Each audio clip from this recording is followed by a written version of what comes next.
ప్రస్తుతం మనం నెల్లూరు జిల్లా కావలిలో ఉన్నాం.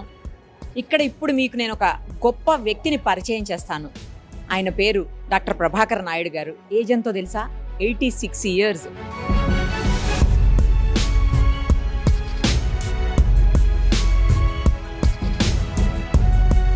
ఆయన 62 ఏళ్లుగా డాక్టర్ వృత్తిలో కొనసాగుతూ ఉన్నారు. దాదాపు 1,00,000 సర్జరీస్ ఆయన చేస్తే అందులో 70% అంటే 70,000 సర్జరీస్ ఫ్రీగా చేశారు. ఇవాళ రేపు అంతా కూడా మెడిసిన్ లేదా మెడికల్ ప్రొఫెషన్ లేదా హాస్పిటల్స్ అంటే కంప్లీట్గా డబ్బు డబ్బు డబ్బు డబ్బు డబ్బు చుట్టూనే తిరుగుతూ ఉంటుంది. బట్ అందుకు భిన్నంగా ఆయన చారిటీ వర్క్ చేస్తున్నారు.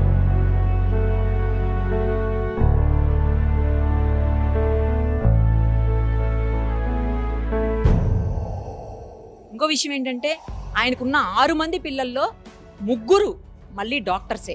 వాళ్ళు కూడా రకరకాల హాస్పిటల్స్లో ఉన్నారు. ఆయనకి ఇల్లు కూడా లేదు తెలుసా? ఈ హాస్పిటల్లోనే ఒక చిన్న రూమ్లో ఇంటిగా మార్చుకొని ఇక్కడే ఉంటున్నారు. 24/7 ఎవరైతే పేషెంట్లు ఉంటారో, ఎవరికైతే అవసరం ఉంటుందో, ఎవరికైతే అత్యవసర సేవలు కావాల్సిన పని ఉంటుందో అలాంటి వాళ్ళందరికీ కూడా ఆయన అందుబాటులో ఉంటూ సర్వీస్ చేస్తున్నారు.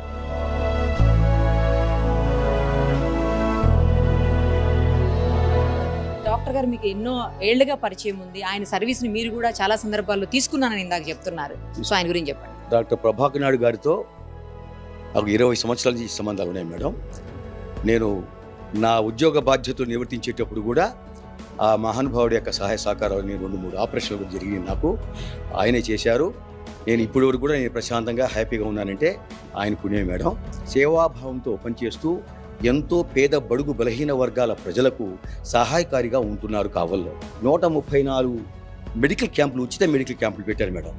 ఆ క్యాంపులు కూడా ఎట్టంటే మేడం, పేద బడుగు బలహీన వర్గాల ప్రజలకు ఉచితంగా మందులు, ఉచితంగా ట్రీట్మెంటు, భోజన వసతి కూడా ఏర్పాటు చేశారు మేడం. కార్పొరేట్ వైద్యం ఏ టైంలో వచ్చినా వారికి ఏం బాగలేకపోయినా మాకు పూర్తిగా సహాయ సహకారం, వైద్య సహకారాలు అందిస్తున్నట్టు గొప్ప వ్యక్తి, మంచి వ్యక్తి మేడం. కాబట్టి అటువంటి వ్యక్తిని మా కావలి ఇక్కడ డాక్టర్గా ఉండటం అనేది మా నిజంగా అదృష్టంగా భావిస్తున్నాను. డాక్టర్ ప్రభాకర్ నాయుడు గారితో మీకున్న అనుబంధము, ఆయన సర్వీస్ గురించి మీకు తెలిసింది చెప్పండి. ఎందుకంటే దాదాపు 40 ఏళ్ల నుంచి ఆయనతో మీరు ఉంటున్నారని విన్నాను. ముఖ్యంగా సుమన్ టీవీ డాక్టర్ ప్రభాకర్ నాయుడు గారికి ఇంటర్వ్యూ తీసుకోవడానికి వచ్చినందుకు ముఖ్యంగా వాళ్ళకి నమస్కారాలు, ధన్యవాదాలు తెలియజేసుకుంటున్నా. మా ఊరు ముసునూరు. ఒక అరుంధతి మందా చెన్నయ్య అని ఆయనకి ఎద్దు పొడిచింది. ఆయన్ని పొడిస్తే నాభిలో నుంచి ఇక్కడ దాకా పగిలిపోయి ఆయన్ని టవల్లో పేగులేసి కట్టుకొని ప్రభాకర్ నాయుడు గారిని తీసుకురావడం జరిగింది. పెద్దపల్లి హాస్పిటల్ దగ్గర ఆయన అప్పుడు ఉన్నాడు, ఇక్కడ కాదు. అయితే కావల్లో ఎవరు చేర్చుకోలేదు. ఆ తర్వాత ఈయన తీసి నిజంగా ఇలాంటి మహనీయుడు మనుషుల్లో ఉండారు, డాక్టర్లో ఉండారంటే చాలా గొప్ప వ్యక్తి. నా ముందే పబ్లిక్గా బకెట్లేసి పేగులేసి కడిగి లోపలేసి సర్జరీ చేసినటువంటి మహా ఉన్నతమైనటువంటి డాక్టర్ గారు ఆయన 20-25 ఏళ్ళు తర్వాత బతికాడు. ఆయన వయసు 78 ఏళ్ళకి ఆయన చనిపోయాడు. ప్రభాకర్ నాయుడు అంటే ఆయన మనకి దేవుడు. ఆయనే చూపించింది నాకు అక్కడ అపోలో ఆపరేషన్ ఇక్కడ చూపించింది, నా ప్రాణం పోసింది ఆయనే. నాకు అన్న లాంటి వాడు ప్రభాకర్ నాయుడు. కావల్లో ప్రజా డాక్టర్ అంటే డాక్టర్ గారే.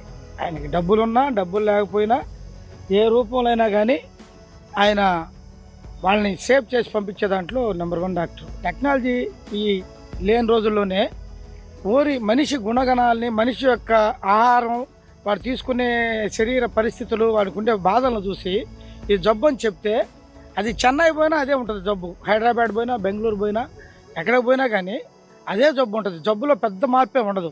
నేను 17 ఏట నుంచి, నా వయసు 17 ఏట నుంచి కడుపు నొప్పితో విపరీతంగా బాధపడేవాడిని. అప్పుడు మా నాన్నగారు చాలా నిరుపేద స్టేజీ, ఎక్కడైనా ఆపరేషన్ చేయిస్తామంటే చిన్న వయసు కడుపు నొప్పికి. అప్పుడు ఆ సమయంలో అనుకోకుండా ప్రభాకర్ నాయుడు గారు కావలికి రావడం, వారికి చూపించడం జరిగింది. అప్పుడు ఏమి టెక్నాలజీ లేని రోజుల్లో 11 అంగుళాలు కట్ చేసి లోపలంతా కూడా చేశారు. ఈరోజు నేను ఇంత ఆరోగ్యంగా ఉండి, ఇంత పెద్ద స్థాయిలో ఉండి, ఇంత పెద్ద పొజిషన్లో ఉన్నా అంటే ప్రభాకర్ నాయుడు గారి కారణం. అంత పెద్ద మేజర్ ఆపరేషన్ ఏ డాక్టర్ కూడా ఆ వయసులో చేయలేరు. 17వ ఏట వయసులో అంత పెద్ద 11 అంగుళాలు కట్ చేసిన ఆపరేషను. ఆ తర్వాత మా పాప కూడా సేమ్, నాకు వివాహం అయిన తర్వాత 82లో వివాహం అయిన తర్వాత మా పాప కూడా సేమ్ ప్రాబ్లం. అప్పుడు ఎందుకు మన డాక్టర్ గారు ఉన్నారు కదా, ప్రభాకర్ నాయుడు గారి దగ్గర తీసుకొచ్చా. ఇమ్మీడియట్గా 6 months లోపల మా పాప క్యూర్ అయిపోయింది. ఆ వివాహం అయిపోయి బ్రహ్మాండంగా సెటిల్ అయిపోయింది. ఆ తర్వాత డయాగ్నోస్లో నా మిత్రుడు ఒక ఆయనకి బాగా లేకుండా వచ్చేది. ఆయన ఏమిటంటే నాతో colleague, judicial department colleague, sir నాకు 3 రోజులు ఆకలి కావడం లేదు, మీరు ఒక్కసారి డాక్టర్ గారు రెఫర్ చేస్తారా అన్నాడు. ఆయన వచ్చి టెస్ట్ చేసి నాగేంద్ర ఈయన 14 రోజుల లోపల చనిపోతాడు, అన్నవాహికకి క్యాన్సర్ వచ్చింది అన్నాడు. ఇదేమిటి బాగున్నాడు పేషెంట్ తీసుకొచ్చి, నేనేదో తీసుకొచ్చి అతను భయపెట్టేశాను అన్నాను. 14 days చెప్పాడు, 15 రోజులు చనిపోయాడు అతను. అంత డయాగ్నోస్ చేయగల పేషెంట్ ఆయన. మానవతా దృష్టి కూడా అత్యంత ఉన్నత డాక్టరు. నిరుపేద డాక్టర్ ఎవరంటే కావాలి ఆయన ఒకడే. నిరుపేద డాక్టర్ ఎవరంటే వాళ్ళు కావాలి ఒకడే. ఇంకా ఆయన గొప్పతనం చెప్పాలంటే ఆయనకి 2 ఎకరాల స్థలం ఉంది. ఆ 2 ఎకరాల ఖాళీ స్థలాన్ని ఇక్కడ పనిచేసేటువంటి వర్కర్లు 30 మందికి 30 బిట్లు పెట్టి ఫ్లాట్లు ఇచ్చాడు. తలా ఒక ఫ్లాట్ ఇచ్చాడు. ఈరోజు అక్కడ 30 లక్షల రూపాయలు వేసుకున్నాం. 30 లక్షలు 3,60,00,000 రూపాయలు 2 ఎకరాల ఆస్తిని 30 మందికి పంచాడంటే ఆయన హృదయం చెప్పండి.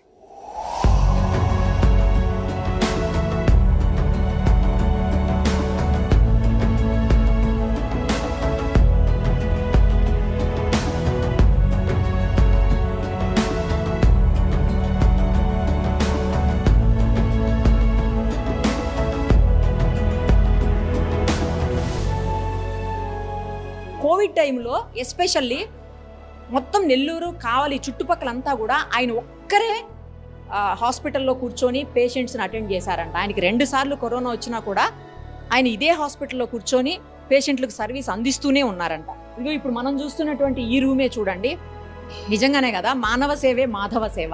జస్ట్ ఊరికే చెప్పటం కాదు, చేసి చూపిస్తున్నారు ఆయన. చిన్న క్యాబిన్ ఉంది చూడండి, ఈ క్యాబిన్లోనే కూర్చొని ఆయన పేషెంట్లందరికీ సర్వీస్ అందించినటువంటి సిచ్యుయేషను. ఇప్పటికీ స్టిల్ నైట్లో అవసరమైతే నేను ఇక్కడే కూర్చుంటానమ్మా అని చెప్తున్నారు ఇంతకుముందు మాట్లాడితే ఆయనతో. డాక్టర్ గుండెమడుగుల దేవదానం మెమోరియల్ ట్రస్ట్ ఆధ్వర్యంలో ఆయన హాస్పిటల్ రన్ చేస్తున్నారు. ఆయనకి ఓన్ బిల్డింగ్ కానీ ఏమీ లేకపోవడంతో, ఆయనకి సొంతంగా ఏది లేకపోవడంతో ఆ ట్రస్ట్ వాళ్ళు ఆయన్ని ఇక్కడ తీసుకొని వచ్చి ఆయన సర్వీస్ని ప్రజలకు అందేలా చేస్తున్నారు. ఇప్పుడు ఆయన ఇంట్లోనే మనం ఉన్నాం. ఒకసారి చూడండి, నేను ఇందాకే చెప్పాను, కనీసం సొంత ఇల్లు కూడా లేనటువంటి వ్యక్తిని ఒక్క రూమ్ ఉంది చూడండి. నార్మల్గా 60 ఏళ్ల పైబడి సర్వీసులో ఉన్నటువంటి ఒక డాక్టరు ఎలాంటి ఇంట్లో ఉంటారు, ఆయన లగ్జరియస్ లైఫ్ ఎలా ఉంటుంది మనందరికీ తెలుసు. చూస్తూనే ఉన్నాం చాలామందిని. కోటాను కోట్లు సంపాదించి ఉండి చాలా హ్యాపీగా ఉండేటువంటి పరిస్థితి. 86 ఏళ్ల వయసులో అసలు ఆయన సర్వీస్ చేయాల్సిన అవసరం లేదు, హ్యాపీగా రెస్ట్ తీసుకోవచ్చు. బట్ అందుకు భిన్నంగా ఆల్వేస్ 24/7 ఇక్కడే ఉంటూ, నీకు భార్య కూడా రీసెంట్గా చనిపోయారని తెలుస్తుంది. సో మొత్తానికి ఇక్కడే పిల్లలు పెద్ద మంచి పొజిషన్స్లో ఉన్నప్పటికీ, 3 డాక్టర్లు ఉన్నారు కదా, మంచి పొజిషన్స్లో ఉన్నప్పటికీ కూడా ఆయన అదంతా ఏది కాదనుకొని ఇక్కడనే ప్రజల సేవలోనే అంకితం అయిపోయి ఇక్కడే జీవితం గడుపుతూ ఉన్నారు. నిజంగా ఇలాంటి వాళ్ళని చూసి చాలా నేర్చుకోవాలేమో. చాలా మంది ఆల్మోస్ట్ అంతా ప్రాఫిట్ మోటో తప్ప సర్వీస్ మోటో లేనటువంటి ఇలాంటి రోజుల్లో ఇలా కేవలం సర్వీస్ కోసమే ఉన్నటువంటి డాక్టర్లు చాలా అరుదుగా ఉంటారు. అలాంటి ఒక గొప్ప పర్సనాలిటీని ఈరోజు మనం కలవడం నిజంగా లక్ అని చెప్పాలి. ఇక్కడే ఒక చిన్న రూము, చిన్న కిచెను, ఇక్కడే ఆయన జీవనం అన్నమాట. ఇక్కడే తర్వాత ఇంకొకటి ఏంటంటే ఆయనకున్న 3 ఎకరాల భూమిని కూడా ఇక్కడున్న స్టాఫ్ కోసం ఇచ్చేశారంట. ఇది ఇంకా నాకు మరీ ఆశ్చర్యం అనిపించింది. ఉన్న కొంచెం భూమి కూడా దానం చేసేశారనమాట.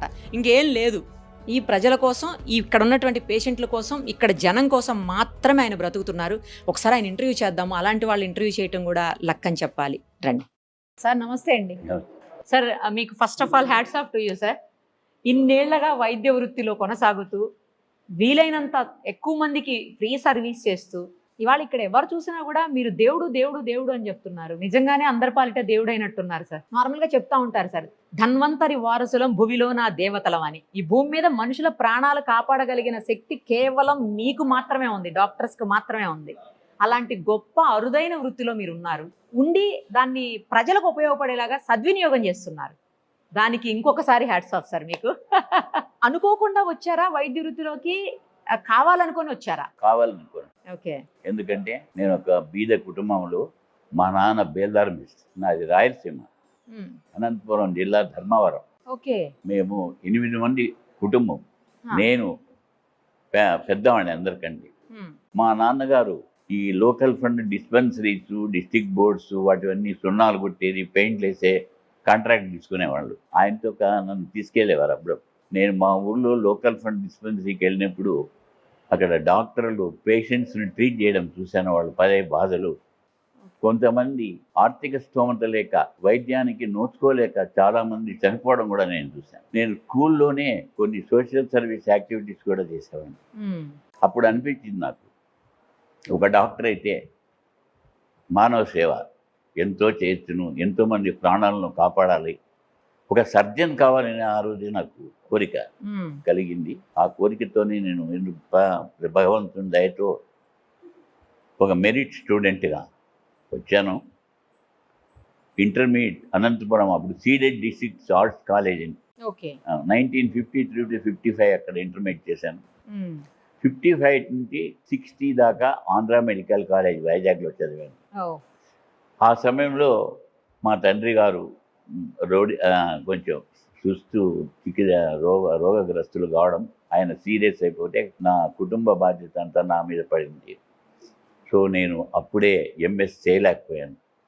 అప్పుడు సర్వీస్లో ఎంటర్ అయ్యి గవర్నమెంట్ సర్వీస్లో 10 సంవత్సరాల తర్వాత నా సొంత డబ్బులు నేను సంపాదించుకొని 10 సంవత్సరాల తర్వాత బెంగళూరు మెడికల్ కాలేజ్లో 1973 నుంచి ఎంఎస్ డిగ్రీ చేశాను.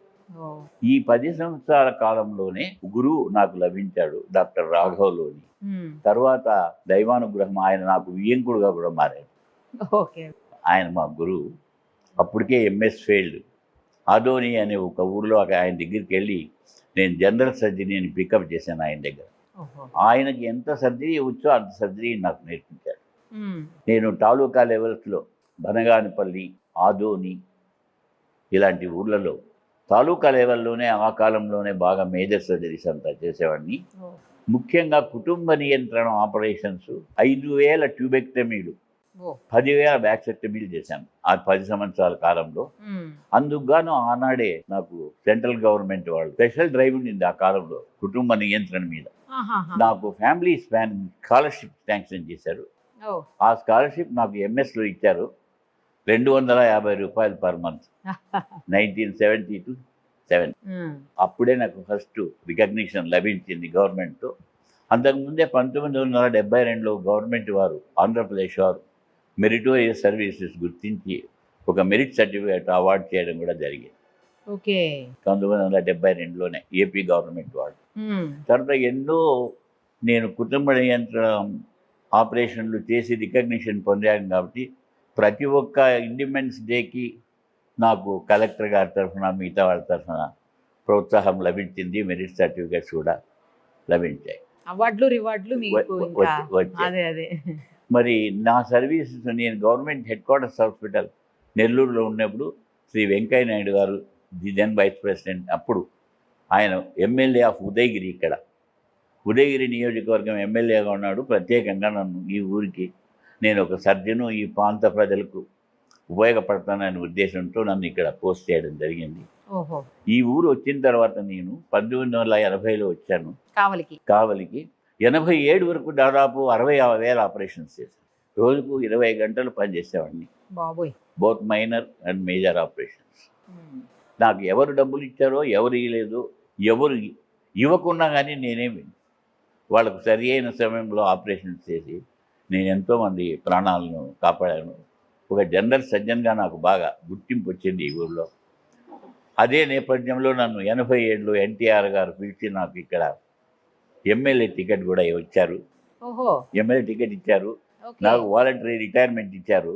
కానీ ఈ ఊరి వాళ్ళు ఇతను స్థానికుడు కాదు, మేము మొదటి నుంచి పార్టీని నమ్ముకొని ఉన్నాము, మేము అతనికి వర్క్ చేయడం అంటే చాలా కష్టం అని వీళ్ళు చెప్పడం జరిగింది. అప్పుడు ఆయన మళ్ళా నన్ను పిలిపించి నీకు ఒకసారి నీకు ఇస్తాను నేను అని టికెట్ వాపస్ తీసుకోవడం కూడా జరిగింది. మరి 2 సంవత్సరాలకు మున్సిపల్ చైర్మన్ ఎలక్షన్స్ వచ్చాయి.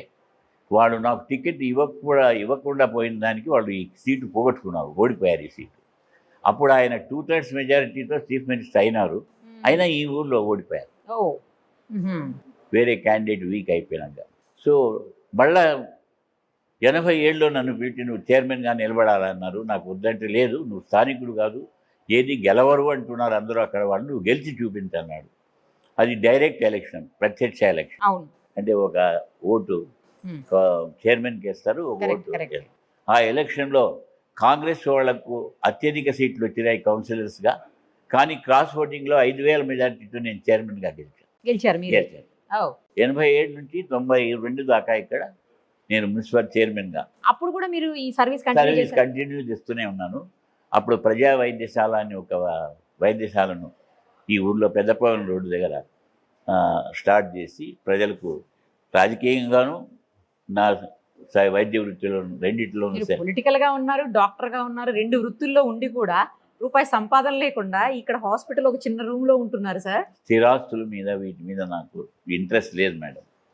నా ధ్యేయం అంతా ప్రజలకు సేవ చేయాలన్న ఆఖరు ఊపిరినంత వరకు కూడా ఇప్పుడు కూడా నేను ప్రజలకు అందుబాటులో ఉంటాను, నా సేవలు అందిస్తాను. నేను కరోనా సమయంలో కూడా ఫస్ట్ అండ్ సెకండ్ వేవ్లో 24 గంటలు ప్రత్యేకంగా క్యాబిన్ ఏర్పాటు చేసుకొని ఎంతోమందికి ఉచితంగా ఆక్సిజన్ సప్లై చేశాను. వేరే ఊర్లకు పంపించే వాళ్ళకి నేను ఉచిత అంబులెన్స్ కూడా పెట్టాను. ఓకే. సో నా సంపాదన అంతా ఏమన్నా ఉంటే అదంతా కూడా వీటికే నేను ఖర్చు పెట్టాను. నేను ఎప్పుడూ అసలు నేను ఇల్లు కట్టుకుందాము, ఆస్తులు సంపాదించుకుందాము అని నాకు ఉద్దేశమే లేదు. నాకు ఒకనొక విలువైన భూమి ఉండింది, అది కూడా పంచారని విన్నాను. అది నాను నమ్ముకొని ఉన్న నా స్టాఫ్కు వాళ్ళందరికీ కూడా గత 20-30 సంవత్సరాలుగా నా దగ్గరే ఉన్నారు. వాళ్ళకి ఒక్కొక్కరికి 30 అంకణాల తరఫున ఆ భూమిని రిజిస్టర్ చేస్తాను. మీరు ఇక్కడ ఉంటున్నారు సార్. ఇన్నేళ్ల సర్వీసులో ఎప్పుడైనా అంటే కంటిన్యూస్గా సర్జరీస్, కంటిన్యూస్గా పేషెంట్లు, కంటిన్యూస్గా సర్వీస్ ఇదే ఉంటుంది కదా ఇంకా మీకు ఎప్పుడన్నా బోర్ అనిపించిందా? లేదమ్మా, లేదు. నాకు వర్క్ అంటే అంత ఆసక్తి. ఎన్ని గంటలు వర్క్ ఉంటే అన్ని గంటలు చేస్తాను. ఇప్పటికీ రోజుకి 40-50 ఓపీ చూస్తారట కదా, ఎక్కడి నుంచి వస్తుంది సార్ మీకు ఓపిక? ఆ దేవుడు ఇస్తున్నాడేమో సర్వీస్ చేయమని. ఇప్పటికీ సర్జరీస్ చేస్తారా సార్? ఇప్పుడు కొంచెం ఆపేశారా? 2 years నుంచి ఆపేశాను మా మేజర్ సర్జరీస్.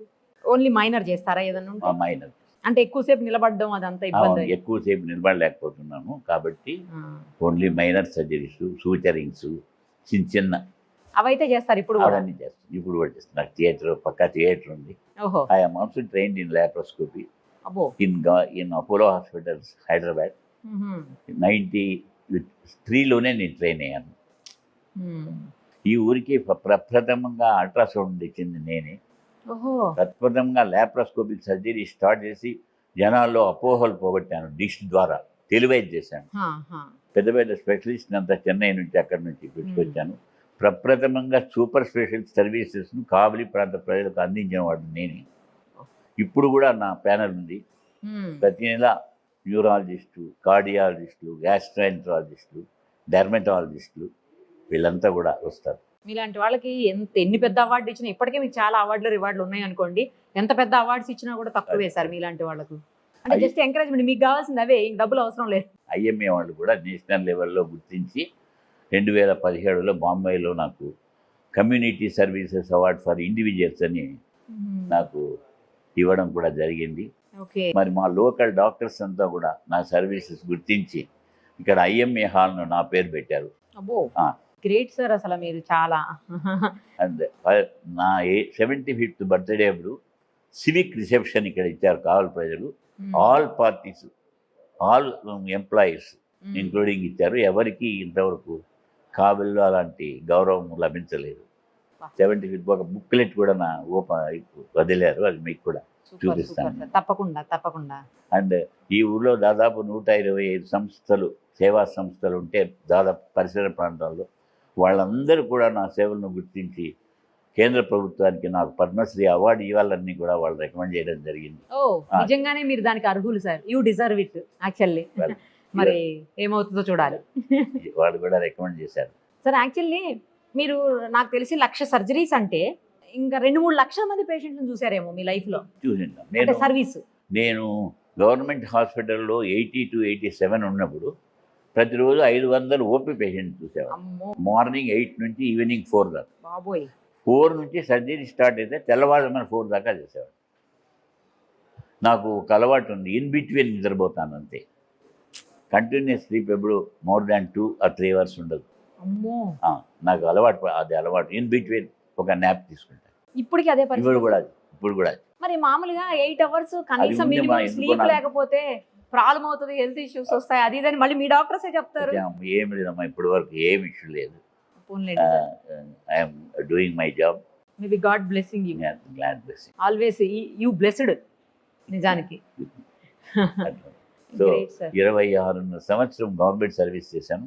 నాకు పెన్షన్ కూడా వస్తుంది ఇప్పుడు. I'm pensioner. ఓహో, ఆ 26 అయిన తర్వాత మళ్ళీ ఇటువంటి ప్రజా వైద్యశాల అక్కడ ఇక్కడ వాళ్ళు అక్కడ ఒకటి ఉండింది. అది రోడ్డు బ్రిడ్జ్ వేయాలనే ఉద్దేశంతో వాళ్ళు అక్కడి నుంచి షిఫ్ట్ కావాల్సి వచ్చింది. వీళ్ళు ఒక క్రిస్టియన్ సంస్థ ఇది. Yeah. ఇది ఒక కాలేజ్ అయితే నాకు ఇచ్చి నన్ను హాస్పిటల్గా పెట్టుకోమన్నారు. దీంట్లో గత 17 సంవత్సరాలుగా హాస్పిటల్ నడుపుతున్నాను. ఇక్కడ 15 ఏళ్ళుగా ఉన్నారు. 15 ఏళ్ళుగా ఉంటున్నాను. ఇప్పుడు వీళ్ళు కూడా ఏదో కమర్షియల్గా దీన్ని ఉపయోగించుకోవాలని ఇప్పుడు పిఎస్ఆర్ ట్రస్ట్ అధినేత సుధాకర్ గారు నాకు ఇంకొక ట్రస్ట్ భవన్ అని పసుపులేటి సుధాకర్ గారు పసుపులేటి సుధాకర్ గారు ఓకే ఓకే, ట్రస్ట్ భవన్ అని త్వరలోనే ఏర్పాటు చేయబోతున్నారు. అక్కడ ఆయన ట్రస్ట్ ద్వారా నేను ప్రజలకు సేవ అందించబోతున్నారు నాకు మళ్ళీ. ఎవరో ఒకరు వాళ్ళంతా దైవదూతలు. నాకు ఎవరో ఒకరు నాకు సహాయం చేసి ప్రజలకు సేవ చేసే అవకాశాన్ని కల్పిస్తా కల్పిస్తున్నారు. ఉన్నారు. అదే నాకు చాలు, నా జీవితానికి అదే. ఎన్నాళ్ళు చేస్తారు సార్ ఈ సర్వీస్? ఇంకా ఆఖరి వరకు అంతేనా? ఆ కొన ఊపిరి ఉన్నంత వరకు చేస్తాను. నేను మున్సిపల్ చైర్మన్గా ఉన్నప్పుడు కూడా చాలా నిర్మాణాత్మకమైన పనులు చేశాను అందరి సహాయంతో. ఆనాడు నల్లపరెడ్డి శ్రీనివాసరెడ్డి గారు రెవెన్యూ మంత్రి, జన్నత్ హుస్సేన్ కలెక్టర్ గారు ఉండేవారు, తర్వాత ఎన్టీఆర్ గారు చీఫ్ మినిస్టర్. వాళ్ళందరూ కూడా నాకు చాలా ఎంకరేజ్ చేసి ఈ ఊళ్ళో చాలా ఓవర్ ఒకటి ఉదయగిరి మీకు వస్తుంది యా యా. బ్రిడ్జ్, నేనే అది శంకుస్థాపన చేశాను. ఒక 45 acres పాష్ కాలనీ ఒకటి సెంట్రల్ గవర్నమెంట్ ఫండ్స్తో ఇక్కడికి తెచ్చాను, IDMCMT ఫండ్స్ అని. తర్వాత ఒక దుర్గంధపూరితమైన కెనాల్ నడి బొడ్డున టౌన్లో ఉంటే దాన్ని అంతా కాంక్రీట్ చేసి దానికి వ్యాపారస్తులకు ఉపయోగపడేలాగా చేశాను. ముస్లిమ్స్కు ఫంక్షన్ హాల్ లేకుంటే ఒక సాది మండీలు కట్టించాను. ఎన్నో స్కూల్స్ కట్టించాను. ఎక్కడున్నా ఈ సర్వీస్ అనుకుంటారు. సర్వీస్ అది పాలిటిక్స్ కావచ్చు, ఇటు 100 people, career more than కావచ్చు. 100 peopleకి అపాయింట్మెంట్స్ ఇచ్చాను. ఓ నేను ఇచ్చిన అపాయింట్మెంట్లన్నీ గవర్నమెంట్ వాళ్ళు రాటిఫై చేశారు. Super sir. మీరు ఎప్పుడు హ్యాపీగా హెల్దీగా ఉండాలి.